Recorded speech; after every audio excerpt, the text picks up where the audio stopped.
Hi guys, it's Mike here from KS Bushcraft Down Under. So we're getting the car cleaned up after our 2 weeks away. We're up on Dirkhartog Island. We had a fabulous time. So I'm putting my road tyres back on. Now, the BFG KO2s, which I use on my away trips, fantastic tyres, heavy duty. They're in 17-inch, so I get a little bit more rubber than the factory 18-inch wheels my car came with. Now, those BFG KO2s cost me about 80 kilometers per tank full, so it uses about 10% more fuel, maybe 15, than my highway tyres.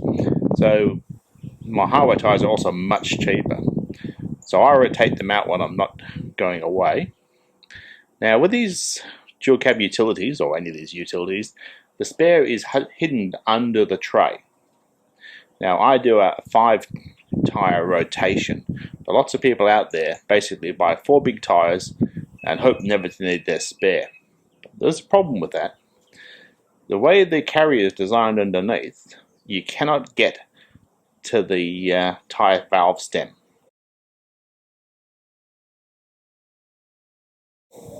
It's a silly idea, but it's to do with the design of these alloy wheels. So you can end up with your spare slowly going flat, and it's worse than that. Sand and grit gets caught in the bead edge. So as the tyre is flexing away into the chassis, it actually gets into the tyre bead. So you have a flat, get the spare down, it's flat, and it's also either broken the bead or the bead won't seal. So I'll drop the tyre down and see how much gunk I've collected in 10 days in Dirkhartog. Okay guys, I've just dropped the spare. Now it's a good idea to make sure your mechanism for your spare and you've got all the right tools and you know how to do it. So there she is. Now she's only been in there for 2.5 weeks when I was getting ready. So I'll see if I can zoom you in. This is the orientation it goes under. So the valve, which you want to be able to get at, but can't really underneath. Now I've tried things like valve extension tubes in the past and I've never had much luck with them. I'll see if I can zoom you in on the bead edge.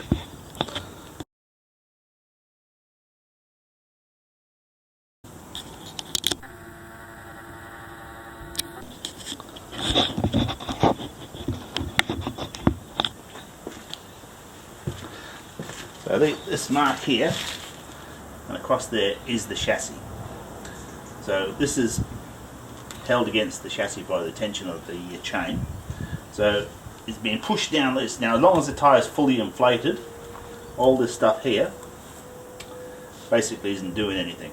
If you would allow this spare to go a bit soft, it would push its way under this lip, which would be a really bad thing, as I was explaining before. You could drop your spare and found, as well as having a flat spare, you've also got a damaged bead edge. Then you'd be trying to clean that out as well. And for a lot of small air compressors, reseating a bead is really difficult. So beware of that, and regularly clean your spare and make sure it's fully operable before you head out in the middle of nowhere, guys.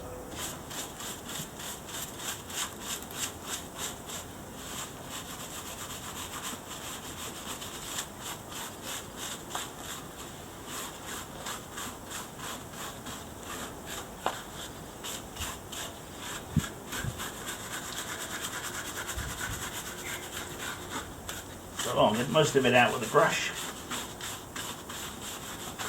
And you can see there's quite a lot there. It's been only been under there for well, basically 10 days on off-road. So I start with a banister brush and finish with a paintbrush.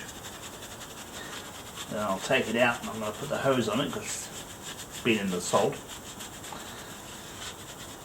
And she'll be all safe and ready the next time that she goes underneath. See this side, which is downwards, perfectly fine, but we'll just give it a bath. Anyway guys, if you like the content I create, Feel free to subscribe, it helps me out greatly, and we'll catch you next time.